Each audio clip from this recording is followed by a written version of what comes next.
Donc la présentation suivante concerne le Mont Saint-Michel et l'apport des restitutions en images de synthèse 3D dans le documentaire d'archéologie à travers l'exemple donc d'un film qui est maintenant terminé, ou qui est terminé mais pas encore diffusé. Voilà, qui sera diffusé, tant qu'à faire, on peut le dire, 23 décembre. Donc voilà, en avant-première à Narbonne, dans la salle des Synodes. Un extrait du documentaire du Mont Saint-Michel, le labyrinthe de l'Archange, donc de Marc Jampolsky, et nous avons Hélène Coldefy, donc directrice de l'unité découverte et connaissances Arte France, Marc Jampolsky, réalisateur du documentaire, et Florian Moreno de la société Art Graphique et Patrimoine.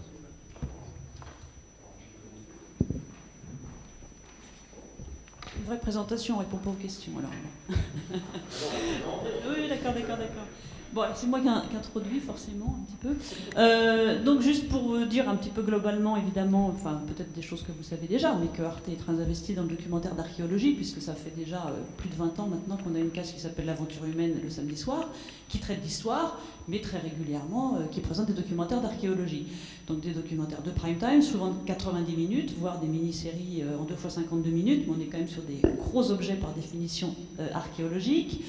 On a une journée d'ailleurs spécialisée, en fait, une journée spéciale de programmation sur l'archéologie qu'on fait en collaboration avec l'INRAP, depuis maintenant 6 ans, je crois, au moment des JNA, des Journées nationales d'archéologie de l'INRAP, donc, dans laquelle on a en général une copro chaque année, ou en tout cas, nous sur Arte, non seulement on a la case Aventure humaine, puisque c'est sur le samedi que nous faisons cette programmation, mais il y a aussi une 8aine d'heures dans la journée qui sont programmées, voilà, de manière un peu éclectique. C'est toujours l'idée, on ne veut pas être trop thématique, mais assez éclectique. Le dernier en date, c'était d'ailleurs l'énigme de la tombe celte qui a été présentée et qui est présentée dans le cadre des rencontres narbonnaises. Voilà. Donc voilà, on va parler effectivement du Mont Saint-Michel, qui pour moi est assez emblématique. Donc évidemment, c'est pas une avant-première, parce que je ne vais voir que des petits extraits, pas le documentaire qui fait 90 minutes. Il est emblématique parce que pour plusieurs points. D'abord, il est en plein dans notre ligne éditoriale, c'est-à-dire de se focaliser vraiment sur les découvertes archéologiques les plus récentes. En l'occurrence, là, il s'agit d'une grande campagne de restauration et d'exploration archéologique qui a révélé son lot de nouvelles découvertes, basées bien sûr sur les nouvelles technologies. Donc c'est du nouveau, c'est du neuf, et puis c'est de suivre les archéologues sur le terrain. Donc de les accompagner et de faire partager aux téléspectateurs justement ce travail d'enquête avec les archéologues et qui parfois, comme c'est le cas là, s'appuient sur des nouvelles technologies. Alors ces nouvelles technologies, c'est assez formidable, c'est sûr, dans le cadre des documentaires. Alors moi, jusqu'à 9 h ce matin, je croyais que c'était toutes ces photogrammétries, ces visuels étaient du pain béni pour les archéologues. J'ai compris que c'était parfois, ça mettait dans des états de sidération, voire de névrose. Bon, en tout cas, pour le public, c'est fabuleux. On essaye évidemment, et je le précise quand même, dans les programmes scientifiques, et l'archéo en fait partie, d'avoir évidemment de toute façon des regards et des conseillers scientifiques, historiques, pour être sûr déjà de ne pas faire d'erreur.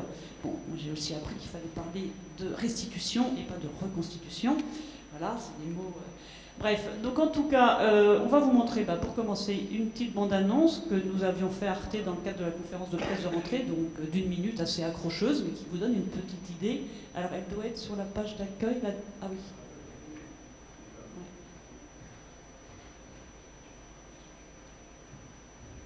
Donc c'est une petite minute juste pour lancer.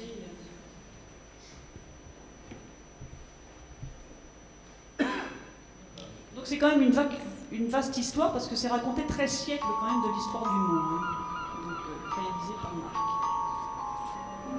Il serait illusoire d'imaginer que l'on sait tout.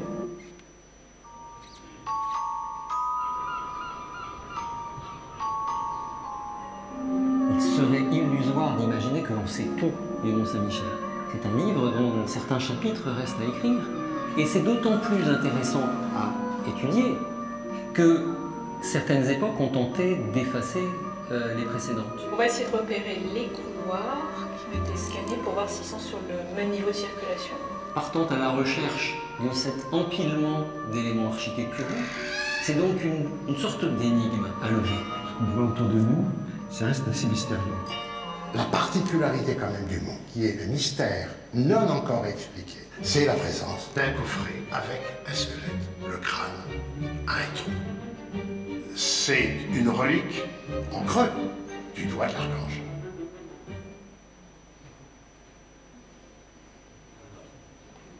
Je sais pas, tu prends le rôle.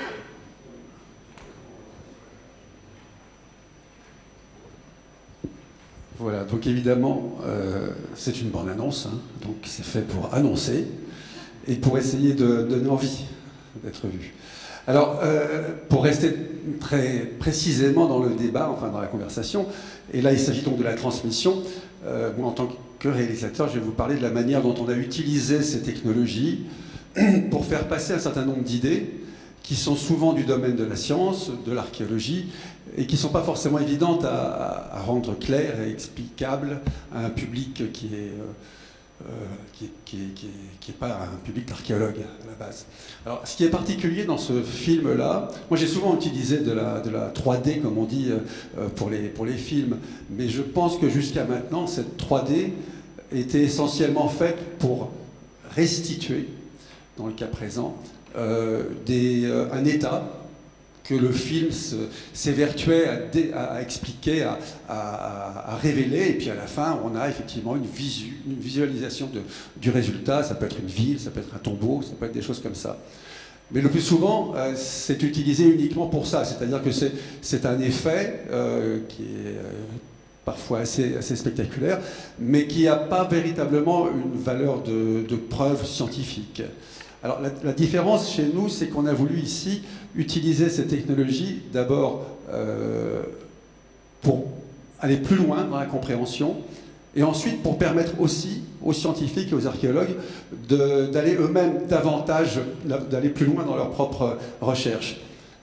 Le Mont Saint-Michel, c'est un espèce de grand labyrinthe, quelque chose qui est très complexe à représenter, même pour les gens qui d'ailleurs y travaillent. C'est un empilement donc de salles avec des différences de niveau, des différences d'époque, des réflexions qui ont fait que tout est mélangé. Donc déjà, on avait un souci qui était de dire, voilà, on va se promener dans un bâtiment, comment faire pour que les gens nous suivent, au sens propre du terme, c'est-à-dire qu'ils nous emboîtent le pas quand on passe d'une crypte à l'autre, d'une salle à l'autre, ou d'un étage à l'autre. Donc cette première question, ben voilà, on a essayé de la résoudre, effectivement, avec ce qu'on appelle de la 3D, mais finalement, le mot 3D regroupe beaucoup de choses. Pour nous, là, il s'agissait d'avoir un modèle du Mont Saint-Michel qui soit le plus parfaitement comparable, exact, donc quelque chose qui le représente typiquement. Donc ça, c'est ce qu'on va expliquer un petit peu tout à l'heure, puisque ça a été fait avec un système de scan qui nous a permis de produire des nuages de points. On y reviendra.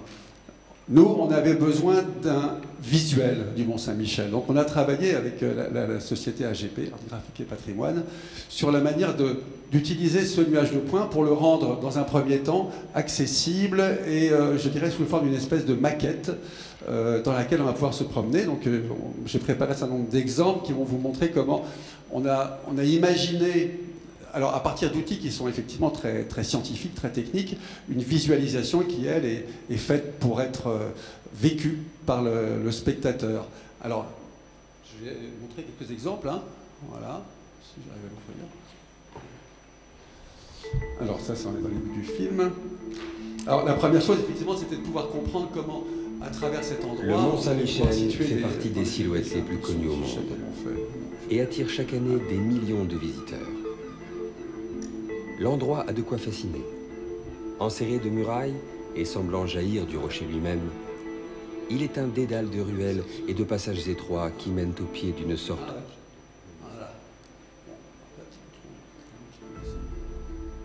À l'intérieur, se mêlent oui, donc par rapport à un lieu qui est très large, donc on a d'abord essayé de trouver une manière de montrer le Mont Saint-Michel en large. À la fois sanctuaire, abbaye, forteresse et... Ce qu'on voit là, ah oui, pour l'instant c'est ça, il y a beaucoup de types d'images différentes dans le film, hein. Il y a à la fois de la caméra, il y a même du dessin animé, il y a des choses comme ça. Donc là, je vais essayer d'aller trouver un exemple. Voilà. Donc là, par exemple, on est dans une première visualisation. On ne l'a pas encore vu, ce mont. Enfin, on l'a vu en vrai. Enfin, on l'a vu, en réalité, c'est le contraire. On l'a vu, mais on n'a pas encore réussi à le voir plus plus globalement, parce qu'il n'y a que ce type d'image qui donc est le résultat d'un travail à base de nuages de points, mais retravaillé graphiquement pour arriver à ce résultat. Là, il s'agit de resituer dans l'ensemble du mont une toute petite chapelle dans laquelle on a vu notre archéologue. Donc on a cette vision très globale qui permet de savoir où on se situe, et on a à l'intérieur de cette vision la reconstitution, également à travers un travail qui a été fait de scan, de cette petite chapelle. Donc de là, ça nous permet effectivement d'expliquer des rapports de niveau, de relations entre les différents éléments du mont. De la même façon, un petit peu plus loin, je vais la chercher. De la même façon, on arrive à la fin de cette petite séquence sur l'idée qu'il y avait effectivement une ancienne chapelle carolingienne à un certain endroit du monde. Donc pareil, il faut arriver à la situer, il faut trouver le moyen de montrer comment cet espace qui aujourd'hui a disparu s'installait dans le Mont Saint-Michel. Alors pour ça, on va repartir d'une vision très très large du mont et resituer donc ce double espace qui est composé donc de deux chapelles. Le plan d'une église du 9e, 10e siècle. Et dans ce que les moines vont faire... Alors on reprend toujours un petit peu le même système, c'est-à-dire une vue large qui démarre du même angle, de manière à permettre aux spectateurs de se repérer par rapport à la géographie générale, et qui ensuite, avec un certain nombre de niveaux de transparence, permet de situer le nouvel espace. Et enfin, dans la même idée, exactement dans la même idée, quand il y a un déplacement sur le Mont Saint-Michel, c'est-à-dire quand un intervenant va aller chercher quelque chose de particulier, on va le suivre. Je vais essayer de trouver l'endroit, un peu plus loin. Vous voyez, il y a plein de trucs qu'on ne voit pas là, qu'on ne verra pas. Voilà. Je l'ai raté. C'est 1, 23, 53. Voilà. Donc là, on est en train d'expliquer autre chose, qui est le principe dont le Mont Saint-Michel, avec lequel le Mont Saint-Michel a été édifié sur ce rocher. Donc on rentre dans une première crypte en suivant un intervenant, et toujours de la même façon, on repart de cette vue très très large, qui a été étudiée pour libérer des transparences, et sur laquelle on peut insérer un petit point qui nous permet de comprendre le parcours que l'on suit, et qu'on va resuivre d'ailleurs plusieurs fois avec l'intervenant. Par exemple, on arrive enfin, en fin de ce petit parcours-là, par exemple, à une vue plus large, qui est plus classique, je dirais, dans l'utilisation de la 3D, qui permet de... Autre parcours qui est repris en nuage de points, enfin en image de synthèse. Voilà. On continue à suivre le parcours du personnage, on passe dans une autre crypte, et puis dans une troisième. Donc on a vraiment une vision globale, je dirais, enfin sur cet endroit-là, du système de crypte qui a été utilisé pour construire le Mont Saint-Michel, et ça permet d'aboutir effectivement à la vision générale qui va arriver très vite.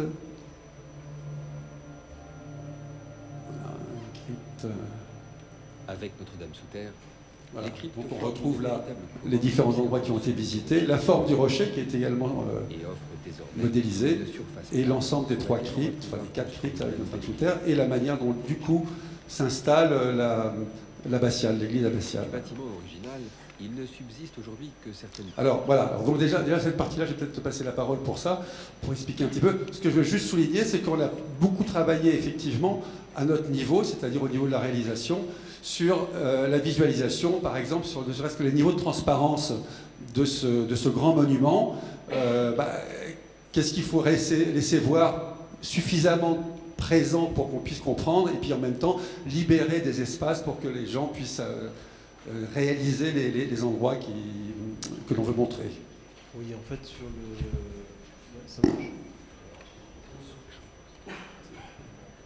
C'est bon? C'est bon? Oui? Ok. Donc en fait, sur cette opération-là, par rapport à toutes les discussions qu'il y a eu ce matin, c'est vraiment complémentaire. C'est-à-dire qu'au départ, nous, en tant que société, on est intervenu sur le Mont Saint-Michel pour tout autre objet que le film, c'était vraiment pour les études pour l'architecte, pour la CMH qui bossait dessus. Donc on a pris le parti, parce que c'est notre parti, de faire du relevé laser grammétrique et photogrammétrique. Donc on a couplé les deux solutions en fonction du besoin qui était le sien. Donc on parlait justement de quelle solution utiliser en fonction de l'objectif. C'est toujours l'objectif qui prime, et après on choisit la bonne solution. Lorsqu'on a commencé à parler de ce film-là, on s'est aperçu que les données qu'on avait étaient à compléter. Donc on a pris le parti de retourner sur site, de faire des scans complémentaires et de les traiter aussi différemment. C'est pas là ce que vous voyez là, forcément ça ne servira à rien pour un archéologue, ça c'est sûr. Par contre, pour la compréhension des volumes, ça a été traité de telle façon que c'est du type maquette blanche, on est sur une maquette, on s'approprie la maquette et on se situe dans la maquette. Ça c'était l'objectif. Après, donc là on avait deux objectifs, c'est d'une part d'avoir la précision. Alors la précision des scans entre eux, donc les scans je ne vous cache pas, on se balade dans des pièces, on scanne à 360, on recale tout ça. Donc il y a la précision du scan en lui-même et la précision du calage de tous les scans, parce que forcément pour faire tout ça, il y a beaucoup de scans, et il faut qu'il y ait le minimum d'erreurs de calage, parce qu'il y aura toujours une erreur de calage, mais il faut qu'il y en ait le minimum possible. Donc on a des outils de vérification, on fait aussi de la topo derrière, ça c'est quelque chose de couramment utilisé pour les géomètres. Et après on s'est dit, est-ce qu'on fait du modèle 3D texturé, hyper réaliste, qui en gros se substitue au Mont-Saint-Michel? Bon, au niveau de la compréhension, ça apporte rien. Montrer qu'un mur a un appareillage de tel type, ça apporte rien là-dessus. Par contre, la donnée brute, qui est le nuage de points colorés, est intéressante. Donc c'est là-dessus, justement, je vais te laisser la parole après, c'est là-dessus qu'on a décidé de travailler aussi, de se dire il y a deux niveaux de compréhension. D'abord, les espaces dans le Mont-Saint-Michel avec ce traitement type maquette blanche, et après aussi un parcours dans le nuage de points, en gros qui permet de se substituer à une vue caméra et qui simule en gros une vue caméra de l'existant par contre. Forcément, comme c'est du point relevé, c'est de l'existant. Juste une petite précision technique, vous avez parlé de nuage de points colorés, ça veut dire quoi? Quand on a du nuage de points, on peut choisir de le faire en intensité, enfin en niveau de gris, ou alors en couleur. En fait, il fait une capture photo, entre guillemets, c'est pas de la vraie photo, et il colore les points en fonction du point qu'il a. Et sur la taille du nuage, enfin sur la taille du nuage de points, enfin en nombre de points, Alors sur celui-là, il y avait, il faut compter à peu près entre 100 et 150 millions de points par position, et on a plusieurs centaines de positions. Ça chiffre vite en milliards. Hein. Ouais. Et j'imagine donc des prises de vue aériennes, parce qu'il y a du... Oui, alors on va en venir après, mais on a fait des prises de vue aériennes. En fait, deux solutions s'offraient à nous, soit un vol drone, soit un vol hélicoptère. Les vols drones sont très compliqués en France, sont très compliqués et très restreints. Et le Mont-Saint-Michel, entre le public, les personnes qui habitent et tout le reste, ce n'est pas possible. Donc là, on a choisi une prise de vue photogrammétrique par hélicoptère, obligatoirement un biturbine par rapport à toutes les réglementations, mais qu'on va vous montrer après. Alors effectivement, ce qui est un petit peu surprenant, pour nous en tout cas de notre côté, c'est qu'on s'est aperçu que ces nuages de points, qui sont des éléments en termes d'image extrêmement spectaculaires, étaient en fait quasiment jamais utilisés au niveau scientifique. C'est-à-dire qu'en fait, il y a un scan qui est fait, une numérisation, on a des nuages de points, derrière on a des ortho-images, et puis finalement on revient très vite à des plans 2D. Et lorsque le client a son produit, il a un plan 2D. Et tout d'un coup, nous on découvre que dans les placards reste inutilisée une quantité incroyable d'images qui sert à rien, qui est un état passager pour arriver au plan 2D. Alors, effectivement, c'est là où on a eu envie d'en faire davantage avec ces nuages de points, mais pas uniquement pour le plaisir de les montrer, aussi pour voir s'il n'y a pas quand même quelque chose qui, chez les scientifiques, peut les intéresser à ce niveau-là. Et on a travaillé avec une historienne qui s'appelle Florence Margot, qui travaille depuis longtemps sur le Mont-Saint-Michel, et en particulier sur les parties romanes du Mont-Saint-Michel, qui sont probablement les zones les plus complexes, parce qu'elles ont été énormément bouleversées et qu'elles sont en partie détruites.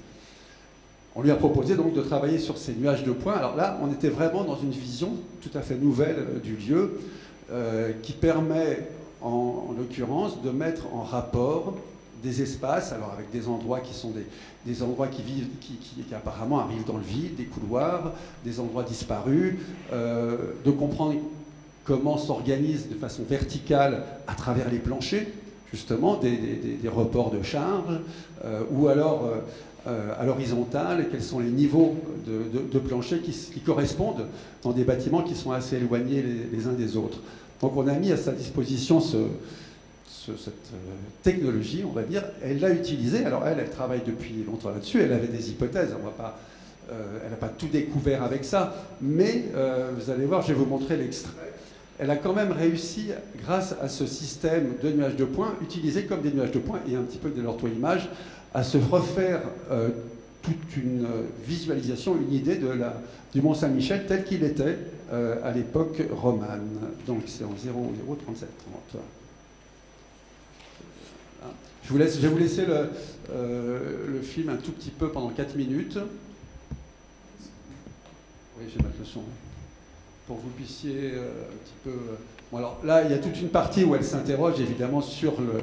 Ça, on ne va pas le regarder, ça va commencer à être long, sur les énigmes de cette partie romane, et en particulier un certain nombre de couloirs. Ça, c'est le plan... Voilà, le problème, en gros, il est là, le plan de l'abbaye de Saint-Gall, c'est-à-dire un plan idéal d'une abbaye romane, sauf qu'il est à l'horizontale, et au Mont-Saint-Michel, les bâtisseurs ont essayé de le faire à la verticale. Donc, tout le problème, c'est d'arriver à comprendre comment on est passé de ce plan-là à un monument qui est comme ça. 30, voilà. Alors, attendez, le son est là. Je vais vous remettre le son, si j'arrive à le faire. Non, voilà.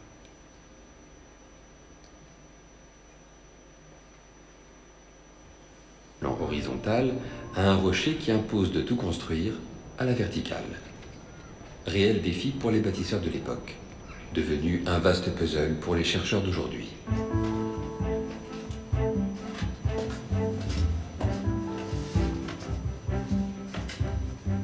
Pour le résoudre et vérifier ses hypothèses, Florence Margot utilise de nouveaux moyens d'enquête.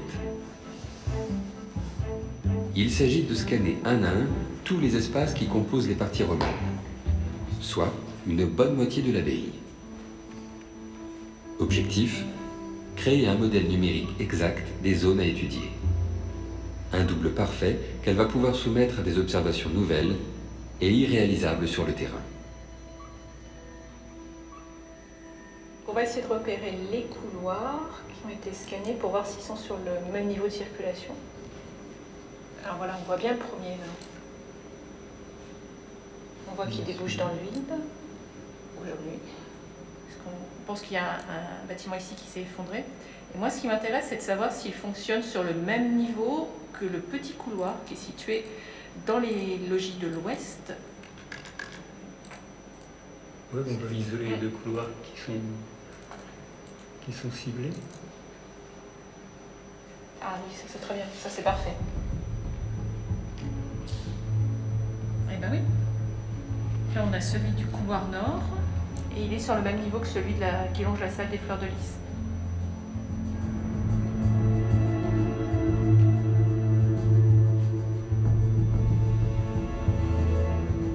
Le plan original de l'abbaye romane commence à se reconstituer. C'est tout un réseau de couloirs creusés dans les murs qui apparaît. Il permet de retrouver la fonction de certaines salles et bâtiments disparus. On est vraiment sur des couloirs qui nous permettent d'identifier les espaces monastiques.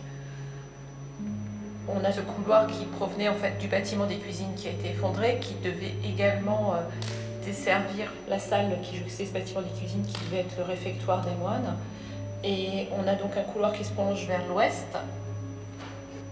Ici, le fantôme d'un morceau de bâtiment qui a dû s'effondrer avant la fin du Moyen-Âge. Et on retrouve le parcours avec l'autre petit tronçon qui desservait le logis de l'abbé à l'ouest, avec un abbé qui est amené à accueillir des pèlerins de marque et donc à avoir un espace de restauration qui est distinct du réfectoire des moines. Sur des couloirs qui sont vraiment liés au service. Le but est de circuler sans déranger la communauté. Et on a une séparation qui devait être ici matérialisée entre la clôture et les espaces auxquels pouvaient accéder les pèlerins. Cette nouvelle vision du plan permet à Florence Margot de reconstituer, hors des espaces réservés aux moines, l'ancien parcours des pèlerins. Première étape, la grande arcade murée. Cette vue, elle est intéressante parce qu'on voit la grande arcade par laquelle arrivaient les pèlerins. Elle fait dans les 5 mètres de haut, donc c'est vraiment une arcade monumentale.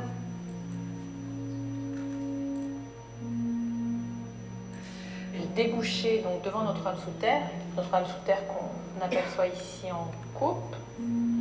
La petite chapelle où se retrouvaient les pèlerins aux origines de l'abbaye. Voilà, donc enfin, bon, ça vous donne un petit peu, après ça continue évidemment dans la reconstitution, mais ça donne assez précisément l'idée de cette utilisation qui est à la fois quelque chose que nous, on avait besoin de produire pour expliquer, effectivement, la manière dont le mont a été construit et constitué, mais qui se trouve devenir un outil tout à fait pertinent pour quelqu'un qui étudie effectivement l'endroit et qui a besoin de manipuler et de se déplacer dans un espace qui est autrement absolument impossible à percevoir. Alors juste un dernier exemple peut-être pour vous montrer aussi comment on a utilisé cette vision 3D et donc effectivement qui rejoint les méthodes de prise de vue. Et qui rejoint aussi ce qu'on disait tout à l'heure, enfin ce que vous disiez ce matin sur la conservation, parce qu'effectivement ce film il est déclenché, on va dire, par un travail de restauration qui a été qui est en cours et qui donc nécessite pour ça un certain nombre de regards précis sur l'état du mont aujourd'hui, et cet état évidemment il est entre autres possiblement réalisable grâce à ce type d'image, et en particulier par exemple sur attendez, alors je sais plus où il est. Ah oui, sur la partie qu'on appelle la merveille en fait, qui est une partie un peu plus tardive, qui est gothique et qui est très qui est soumise à des forces importantes et donc qui est en danger, on va dire. Alors il y a un scan général du mont qui a été fait pour ça, que je vais essayer de retrouver.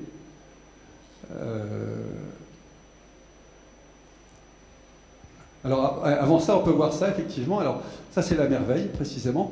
Là on peut voir comment ces images, encore une fois ces nuages de points, ils ont une vertu un peu magique pour le spectateur, ces nuages de points, parce que par définition ce sont des nuages, donc on traverse les murs, on se balade d'une pièce à l'autre, ça devient effectivement assez spectaculaire. Et ça se mélange de fait très bien avec les images réelles. Voilà par exemple les plus prestigieux d'entre eux se visite directement à la salle des hôtes, où on mélange les deux images. Épurée, tout en finesse, elle a vu passer la plupart des rois de France, de Saint-Louis à François Ier. De l'autre côté du mur commencent les espaces réservés aux moines. Une salle de lecture ou d'écriture, et surtout, à l'étage du dessus, le cloître. Comme le veut la règle monastique, il est en communication directe avec le réfectoire.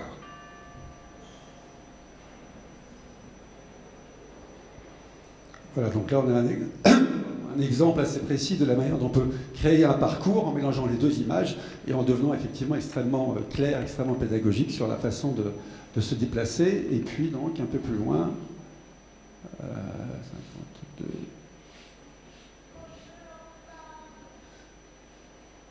Voilà, l'utilisation par l'archéologue d'ortho-images pour expliquer quelque chose par rapport au centre. Enfin, il y a toujours un décalage, etc. On n'a pas quelque chose de complètement uniforme. On sent bien qu'il y a du bricolage, qu'on a reconstruit des choses sur du préexistant. En clair, les bâtisseurs ont largement utilisé les restes de l'édifice incendié. Et ils nous ont laissé ce montage hardi en bord de falaise, exposé continuellement au vent du nord. La merveille est vulnérable et nécessite une surveillance particulière. Pour cela, on utilise aujourd'hui les moyens les plus modernes. Toutes les parties extérieures ont été scannées par hélicoptère et permettent de juger pierre à pierre de l'état du bâtiment. Il était temps. On n'est pas intervenu sur la merveille depuis Paul Gou. Donc là, on est obligé de réintervenir parce qu'on s'est aperçu qu'il y avait quand même des zones. Voilà, donc un petit peu le tour des usages que l'on a fait donc, de ces techniques et qui deviennent du coup un vrai moyen à la fois de comprendre, mais aussi à la fois d'explorer, parce que finalement, c'est pas que nous. Hein, Et je pense qu'il y a aussi, en participant à la recherche, c'est-à-dire qu'en étant là au moment où, par exemple, cette historienne Florence Margot travaille sur ce sujet-là, en suivant son histoire, un peu en pas à pas presque, bah, on arrive à aller assez loin finalement dans une explication. S'il aurait été impossible en réalité de raconter comment se répartissent les moines d'un côté et les pèlerins de l'autre dans un endroit comme ça, sans y arriver par étapes, en suivant les questions de l'historienne et en ayant les moyens d'y répondre. Merci beaucoup pour votre présentation à tous les trois.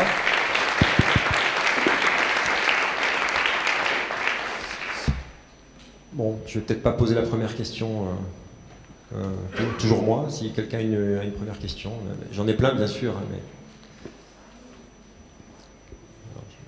Allez, tard. C'est quoi, toi, c'est moi? Oui, là on voit quand même qu'il y a un changement d'échelle entre les réalisateurs. C'est-à-dire que habituellement le réalisateur décrit plutôt ce qu'il filme. Là on a maintenant l'impression que le réalisateur, avec toute son équipe, fait partie intégrante de l'équipe de recherche. C'est-à-dire, est-ce que toutes ces images 3D qui ont été réalisées, est-ce qu'elles auraient été accessibles s'il n'y avait pas eu ce projet de documentaire ou réalisé? Alors, il y a les deux, effectivement, ce que vous dites est tout à fait vrai. Je ne sais pas si c'est une tendance, hein. Moi je fonctionne à mon niveau, je vais dire, mais effectivement j'ai l'impression qu'il y a souvent, nous quand on arrive sur des terrains qui sont archéologiques, des terrains de fouille, de recherche historique, en ce moment on est sur Versailles par exemple, on a souvent cette idée, ce sentiment que les recherches ont fonctionné dans un cadre administratif pendant un certain temps. Et puis, il y a un moment où elles se sont arrêtées pour des raisons de budget, parce que le temps imparti aux chercheurs était terminé, parce qu'il y a des contraintes de ce type-là. C'est vrai qu'avec un film, on a les moyens, enfin certains films, on a les moyens de donner un peu comme ça des outils à des gens qui travaillent sur le sujet. Et donc, voilà, il y a un double avantage pour ça. Alors, ça se fait pas n'importe comment, hein. Moi, je passe beaucoup de temps à discuter avec ces gens-là, à essayer d'identifier ce qui pourrait devenir pertinent pour eux, et puis, évidemment, ce qui est pertinent pour nous. Parce que, encore une fois, c'est en vivant les choses au fur et à mesure, en étant sur le terrain, en ayant l'impression de suivre une science en mouvement, qu'on peut le mieux l'expliquer. Donc, c'est vrai, oui, on participe d'une certaine manière, et on espère que ça peut effectivement faire avancer la connaissance. Peut-être... ou Florent Moreno ou Hélène Coldefy de répondre aussi à cette question, parce que bon, le point soulevé est intéressant, c'est-à-dire que est-ce qu'il y a une tendance ou pas? Peut-être que ce qui nous est présenté, qui est effectivement, je pense, presque un cas idéal d'utilisation de la 3D, à la fois pour la diffusion, le partage, et qui en plus sert aussi à la progression des connaissances, est-ce que c'est un cas complètement unique et peut-être voilà, qui ne sera pas renouvelé, ou bien à travers vos expériences, sont en cours d'autres projets du même type voilà, qui placent la 3D d'abord au centre de la narration, ce qui m'a moi frappé, c'est-à-dire que c'est plus uniquement un moyen d'illustrer certaines thématiques, mais la 3D devient partie intégrante de la narration, et puis surtout, le documentaire a été réalisé à partir de l'envie d'exploiter cette 3D, quoi. Donc on renverse un petit peu la perspective. Donc, est-ce que c'est on voit même dans les appels d'offres, moi je suis une société, donc je réponds à des appels d'offres, et on voit une évolution. Avant, on avait une demande très claire. On veut de la 3D pour faire ça, ça, ça, ça, ça. Maintenant, la tendance, c'est on veut de la 3D, mais il y a un comité scientifique. Il faut participer au comité scientifique. En gros, on fait de l'accompagnement. Quand vous dites on, c'est plutôt la société. Oui, d'accord. Non, mais qui sont ceux qui vous demandent de faire de la 3D? Quand vous dites on veut... ça dépend du client, mais je vois là, on a travaillé sur le musée de la Romanité à Nîmes avec Jean-Pascal. Et donc on participe au comité scientifique pour justement définir les livrables. Le problème c'est qu'avant, on va dire avant et maintenant, avant on avait des chercheurs qui disaient on veut que vous fassiez ce travail-là pour sortir des orthos. Maintenant, l'évolution c'est on veut que vous fassiez ce travail-là, ça va nous apporter une nouvelle vision. Et on va peut-être avoir de nouvelles demandes parce qu'on va découvrir de nouvelles choses. Et justement, c'est ça qui est intéressant, c'est qu'on fait partie prenante du projet de recherche et jusqu'au rendu. Et nous, ça nous permet aussi de comprendre ce qu'on fait, quoi. Parce que si on nous demande très clairement, on veut juste de la 3D, bon, ben, ok, tandis que là, on voit que c'est pour un objectif bien précis. Et dans ce cas-là, on adapte les outils en cette fonction. Après, je dirais oui, enfin, ce cas-là est quand même assez particulier en effet, hein, parce que c'est très complexe, le nom est très complexe. Donc on avait besoin, c'est pour ça qu'effectivement la présentation de Marc, enfin, j'apprécie beaucoup, était en deux temps. Il y a la partie visuelle purement pédagogique, comme il dit, qui ne sert à rien strictement à l'archéologue, hein, où on voit les différents déplacements à l'intérieur du mont. Et puis il y a ce dernier exemple, pour le coup, où là, la scientifique, l'archéologue, ça lui permet de conforter, en tout cas, ses hypothèses sur la circulation des moines, la distribution des espaces monastiques, etc., à l'époque romane. Donc là, c'est vraiment la science en marche, et puis il y a les propos... voilà. Donc le propos purement pédagogique pour s'y repérer dans le mot est vraiment spécifique à ce lieu-là. J'évoquais juste ce matin le documentaire sur Angkor, par exemple, d'autres qu'on a sur d'autres sujets, où là, il n'y a pas ce besoin-là. Alors comme l'image aujourd'hui scientifique, photogrammétrée en premier lieu, c'est vrai, dans nos documentaires, mais toutes les mesures scanners, etc., eh bien, ça c'est exploitable, je dirais, directement. Et donc, bien souvent, nous avons des séquences, comme on l'a vu, encore une fois, là, avec l'archéologue, où c'est l'image telle qu'elle est faite. Alors, il y a peut-être des petits aménagements, mais pas tant que ça, mais telle qu'elle est nécessaire et demandée par le ou la scientifique. Et c'est ça que l'on suit, nous. Mais là, c'est vrai qu'il y avait ce propos pédagogique spécifique.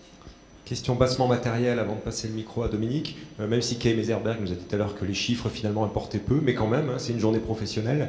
Est-ce que dans le cadre de ce documentaire, d'abord vous pouvez nous donner des éléments sur le coût de production, ou si vous ne pouvez pas, en tout cas nous donner la part dans le coût final de ce film, de ce qui a été l'acquisition 3D des données par rapport à tout le reste. Voilà, c'est un petit peu le... Je disais tout à l'heure, c'est qu'on avait déjà fait une... Pour la partie spécifique, pour le film, je parle, hein, pas pour la première partie, pour les monuments historiques. Aucune idée. Aucune idée, parce que je pense qu'on avait bien fait 70-80% déjà au départ, et après on a fait des compléments. La partie acquisition, elle est vraiment mineure. Ok. Ouais, c'est assez rapide. Ah ouais, avec les hélicoptères et tout. Avec oui, c'est pas... Ouais, non, mais moi, c'est ça dont je parle, c'est toute la partie acquisition, mais aussi après traitement. C'est-à-dire qu'il n'y a pas que faire tourner oui, bien sûr, mais c'est quand même assez rapide. Ouais, c'est quand même assez rapide. Donc juste une réflexion, en plus après ce qu'on a vu tout à l'heure sur la grotte Chauvet. Dire que la grotte Chauvet, en fin de compte, c'est un objet archéologique récent, parce que la découverte est récente, donc les publications sont encore récentes. Pour le mont Saint-Michel, c'est une découverte archéologique ancienne, un objet archéologique historien, un objet d'histoire de l'art, d'histoire, d'architecture relativement ancien.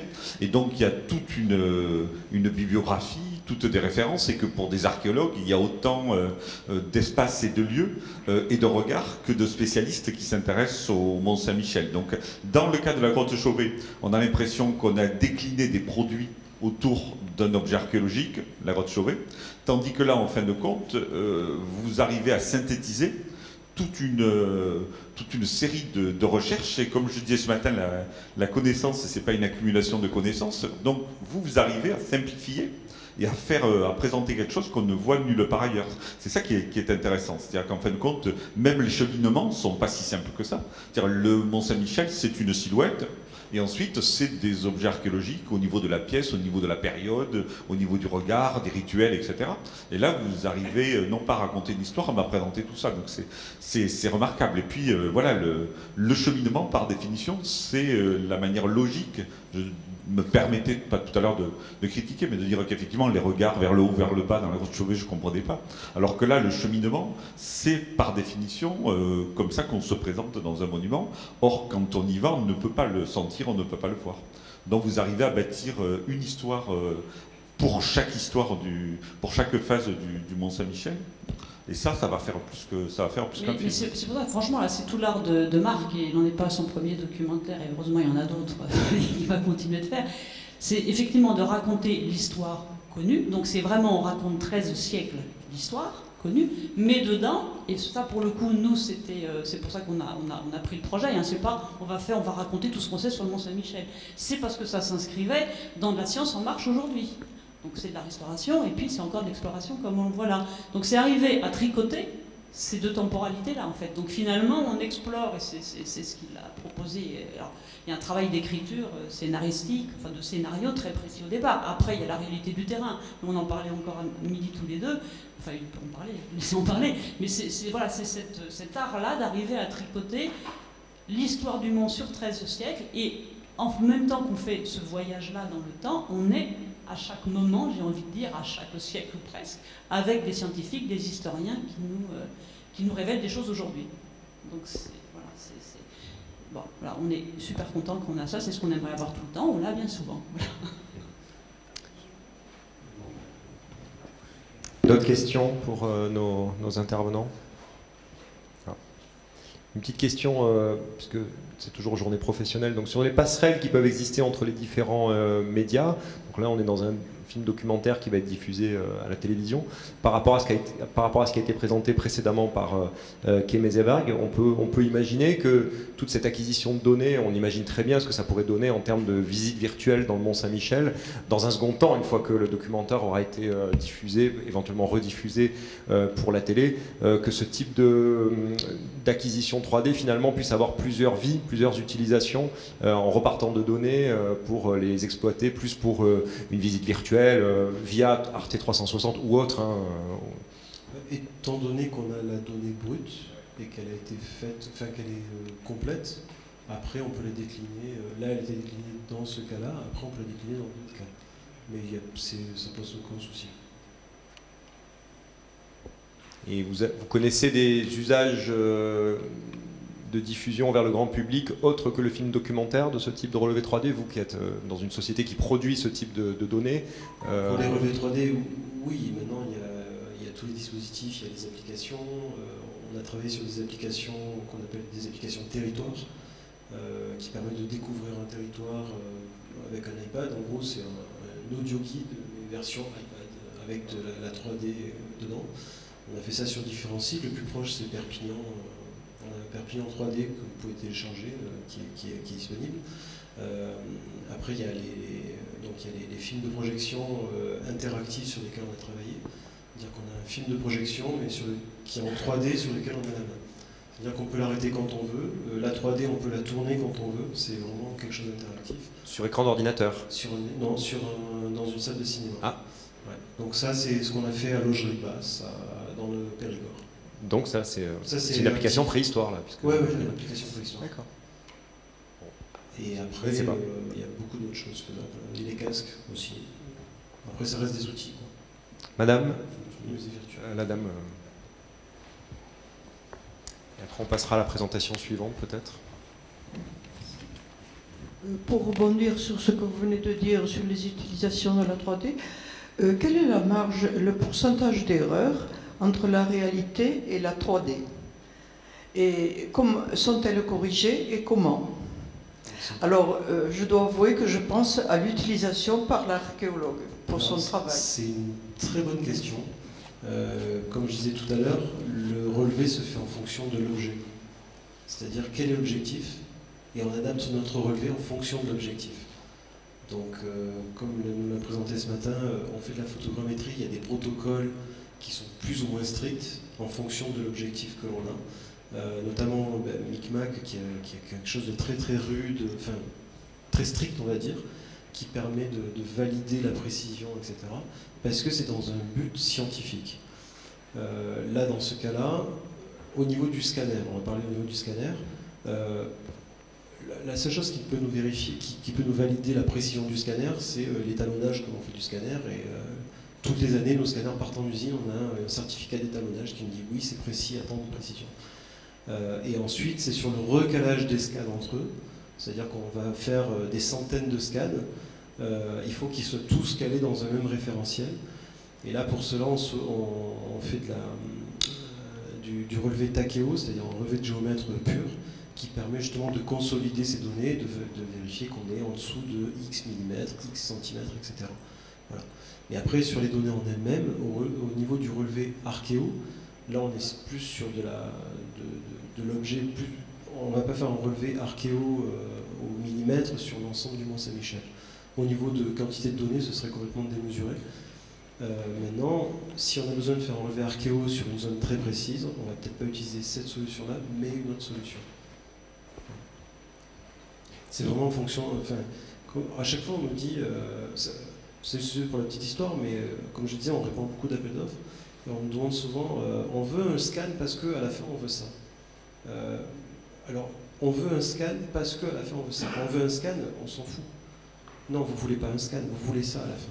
Le scan, c'est moi qui décide si je fais du scan, si je fais de la photogrammétrie. C'est mon job, comme on dit, c'est un métier. Être photogrammètre, c'est un métier. C'est vraiment un métier, et c'est pas le décideur qui va dire je veux ça pour ça. C'est parce que ce serait peut-être pas le meilleur outil. Le problème, c'est que si c'est sur un appel d'offres, s'il écrit qu'il veut ça, on est obligé de faire ça comme ça. Et là, ça commence à emmener beaucoup de problèmes. Bon, vous avez parlé de paramétrer le scan, ça veut dire qu'à un moment donné, il y a une phase d'aller-retour entre l'objet, le levé ou relevé que vous en réalisez, et vous revenez devant l'objet avec votre relevé pour vérifier si ce que vous avez relevé correspond bien à la réalité, ou j'ai pas bien compris? Alors le scan, en fait, il va taper des points, et en fonction des paramètres internes au scan, on va lui demander de taper plusieurs fois le point, et après il fait une moyenne. Donc plus il tape de points sur un seul point, et bien plus il sera précis parce qu'il fera une moyenne des points.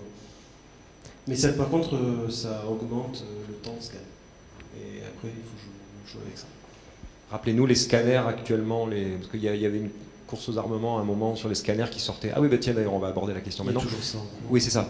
Et le fait qu'on court toujours un petit peu derrière la technologie, comme les voitures avec les nouveaux capteurs et ainsi de suite. Ouais. Et ça, quel problème ça peut éventuellement poser, même si j'imagine bien que ça apporte aussi des solutions, et où on en est aujourd'hui de la technologie. Est-ce qu'on peut penser que la technologie aujourd'hui s'est un peu stabilisée? Je sais que c'est en nombre de points scannés par seconde ou des choses comme ça. Ouais, mais non, c'est pas la précision, parce que les scanners sont, enfin, par rapport aux scanners au niveau architecture, pas au niveau micron, mais au niveau architecture, sont tous aussi précis. Maintenant, c'est la miniaturisation des scanners qui est partie. C'est Faro qui avait lancé le pas avec le Faro Focus. Et maintenant, c'est Trimble et Leica qui prennent la suite. Ils font des scanners. Au début, on se transportait quand même des grosses valises. Et l'alimentation était aussi grosse que le scanner. Voilà, donc ça c'est fini. Et après, on a d'autres types de scanners, justement, quand on parle de relevé archéologique. Donc nous, on utilise aussi un bras de mesure qui permet de scanner à 25 microns de précision. Et là, on peut le coupler avec un palpeur, on peut palper des points qui nous permet de vérifier justement le point palpé et le point scanné, et de faire un écart type là-dessus. Voilà. Donc ça, c'est un scanner qui est typiquement utilisé en industrie automobile. À la base, il est pour ça, et je crois qu'on a été les premiers en France à l'acheter pour la victoire de Saint-Vautras. Allez, une dernière question avant de passer au WebDoc, qui est un autre format de partage et de diffusion.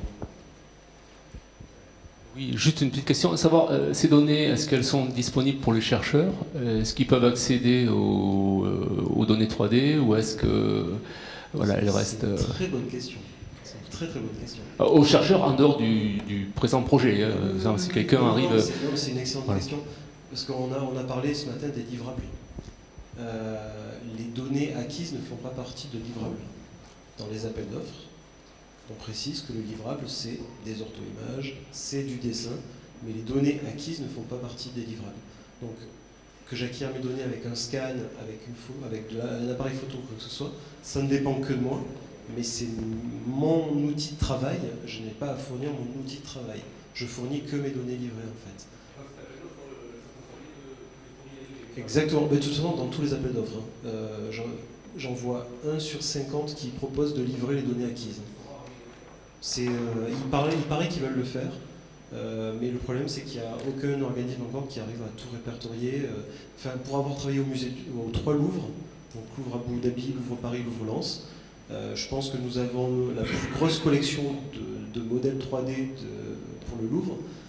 Actuellement, tout ce qu'on a livré, c'est sur des disques durs qui sont sur des étagères, dans des services différents, et les services ne savent même pas ce que les autres ont.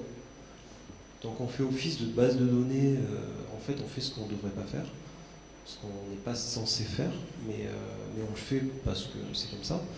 Mais dès que quelqu'un a besoin de modèle 3D, au lieu de demander à notre service, il va nous demander à nous directement. Voilà. Donc là je parle juste à l'échelle d'un musée, mais quand on parle à l'échelle, on a 1600 références en France, entre châteaux, cathédrales, on les a quasiment toutes faites. À chaque fois, on vient nous voir nous, alors que théoriquement ça devrait remonter au ministère, ou à la DRAC qui en fait la demande, mais ils ne le demandent pas. Et après se pose la question des droits, on y est. Hein. Donc j'y suis, je suis lancé. Hein. Donc il y a les droits, parce que forcément, quand vous scannez, par exemple, vous prenez une photo, le propriétaire de la photo, c'est la personne qui appuie sur le bouton. Je vais scanner cette pièce-là, les nuages de points m'appartiennent, je fournis le livrable qui m'a été demandé. Imaginons que je fournisse le nuage de points. Dans ces cas-là, il y a les Creative Commons, la propriété intellectuelle, hein, c'est dans le droit, hein, c'est-à-dire que j'ai la propriété, la paternité sur le nuage de points. Je peux vous fournir le nuage de points, mais si vous souhaitez le traiter, faire quelque chose, quoi que ce soit avec, ou communiquer avec ça, ou quoi que ce soit, il faut forcément que ça passe par moi, à des rétrocessions. Soit je cède le droit gratuitement pour que vous puissiez communiquer dessus, soit je vous interdis, soit c'est au niveau commercial. Voilà. Mais ça, c'est quelque chose que les personnes qui écrivent les appels d'offres ne pensent pas encore. Et c'est sur le tapis, je sais qu'aujourd'hui il y a une réunion là-dessus. Hier, j'étais au MAP Gamso, je ne sais pas si vous connaissez, au Sénat. Marseille. Voilà, sur ce sujet-là. Et je sais qu'aujourd'hui ils en parlent, et c'est un projet qui est sur le long terme pour mutualiser toutes ces données, parce que pour l'instant, personne ne sait qui a fait quoi. Le projet Grotte Ornée dont je vous parlais tout à l'heure. Peut-être une réaction sur ce qui vient d'être dit de Didier Deloum de la DRAC Occitanie, donc. Oui, justement, alors je vais justement citer un cas qui ne va pas dans le sens de ce que vous dites, mais qui est très récent, puisque c'est un appel d'offres que la DRAC Occitanie vient de finaliser sur la réalisation d'un modèle numérique de terrain pour la grotte de Bruniquel, en Tarn-et-Garonne, où là, effectivement, dans le cahier des charges de l'appel d'offres, il est clairement spécifié. On a fait valider ça par l'administration centrale du ministère de la Culture, mais ça m'a l'air. Je ne pensais pas que c'était aussi nouveau que ça, je pensais que c'était beaucoup plus systématique. Ah, si. Ça me semblait évident que quand on est commanditaire d'une opération comme ça, on soit également propriétaire de la totalité des données. Alors, donc là, il y a une clause donc, qui a été, je pense, agréée par les candidats, puisqu'ils ont candidaté sur cette offre en toute connaissance de cause. Les données 3D, brutes et traitées, seront stockées à terme par le maître d'ouvrage. Donc il est mentionné le lieu de stockage, le Conservatoire national des données 3D, c'est en lien avec le TGR Humanum. Donc il y a toute une réflexion en cours de la part de l'administration publique, en tout cas au ministère de la Culture, sur la récupération de la propriété de ces données, le stockage en propre sur un serveur public, quel qu'il soit, et ce ne sera pas forcément le ministère de la Culture, mais effectivement, c'est parce qu'on s'est rendu compte. C'est justement au ministère de la Culture, cette discussion-là qui a eu lieu. On en a parlé hier avec le directeur du labo. Et c'est justement le hic, on va parler de hic, c'est par rapport à la propriété des données. Parce que là, même si on vous fournit les données, vous n'êtes pas propriétaire des données en fait. Quoi qu'il arrive, vous ne pouvez pas être propriétaire des données. Parce qu'il y a la propriété intellectuelle qui passe au-dessus. Et on ne peut pas céder, en fait, le droit de paternité n'est pas cessible. Là, je pense qu'il y a un débat juridique à engager parce que. Ah non, c'est. Ah non, la propriété. Non, mais c'est pas une question de droit d'auteur. Oui. En fait, on est le créateur. C'est-à-dire que quand on scanne ou quand je prends une photo, je suis le créateur, donc je suis je pense que, enfin bon là c'est un débat purement juridique, mais je pense qu'on n'est pas dans le même type de propriété intellectuelle. C'est-à-dire que le droit d'auteur, c'est le droit qui protège des œuvres originales, c'est-à-dire des œuvres qui n'existent parce qu'elles ont l'empreinte de la personnalité de leur auteur. C'est-à-dire que l'Olympia de Manet, elle existe telle que, parce que c'est Manet qui l'a peinte, et quelqu'un qui aurait choisi de peindre une femme nue allongée avec une servante derrière, un pot de fleurs, etc., qui ne serait pas Manet, aurait fait quelque chose de différent. Donc c'est ça qui fait que ça appartient à Manet et ça ne peut pas lui être pris. Une numérisation de points, a priori, il n'y a pas d'empreinte de personnalité d'un auteur. Si, c'est justement là la question. Sinon, pour moi, on est dans le domaine de la protection des bases de données et de la protection de l'investissement. Sinon, ça veut dire que n'importe quel géomètre qui achète un outil, le scanner, peut faire le même travail que notre géomètre qui achète le même outil. Alors après, il y a de toute façon une chose, c'est que les droits de propriété intellectuelle sont cessibles au plan des droits patrimoniaux. La seule chose qui n'est pas cessible, c'est les droits moraux. Le droit au respect du nom, le droit au respect de l'intégrité de l'œuvre et le droit de retrait qui a la possibilité de se repentir d'avoir mis une œuvre sur le marché une fois qu'elle a été publiée. En revanche, les droits de reproduction, donc les droits d'exploitation commerciale, sont tous cessibles. C'est d'ailleurs ce qui permet aux auteurs de vivre. Ils vivent de la cession de leurs droits de reproduction et de représentation. Il a le droit de paternité sur cet élément-là. Enfin, en tout cas, de toute façon, c'est la discussion. Oui, il a le droit de paternité, mais s'il cède l'intégralité ou la majeure partie de ses droits d'exploitation commerciale sur son œuvre, à partir du moment où il l'a cédé, c'est cédé et c'est comme quand on vend un bien mercantile. Hein. La seule chose qui n'est pas cessible, c'est les droits moraux. Pour le droit de paternité, j'ai un doute. Enfin, ça fait partie de la discussion qu'il y a eu. Non, mais là, j'en parle. J'ai été juriste de droit d'auteur, etc. C'est pour ça que j'en parle, parce que justement, c'est la discussion qu'on a eue hier, et c'est ce qui remonte au ministère, justement, aujourd'hui, normalement, en théorie ce matin. Et,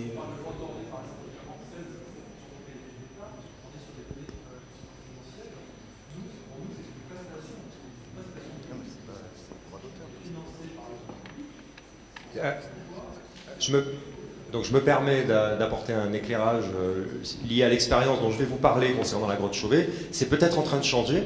Effectivement, les nouveaux appels d'offres et les discussions en cours dont vous parlez sont peut-être en train de modifier la donne, mais effectivement, jusqu'à un passé relativement récent, je peux vous garantir que le réalisateur du relevé 3D en était l'auteur. Et c'est pour ça que j'ai pu faire tout le travail que j'ai fait sur la grotte Chauvet, sinon l'État me serait tombé dessus.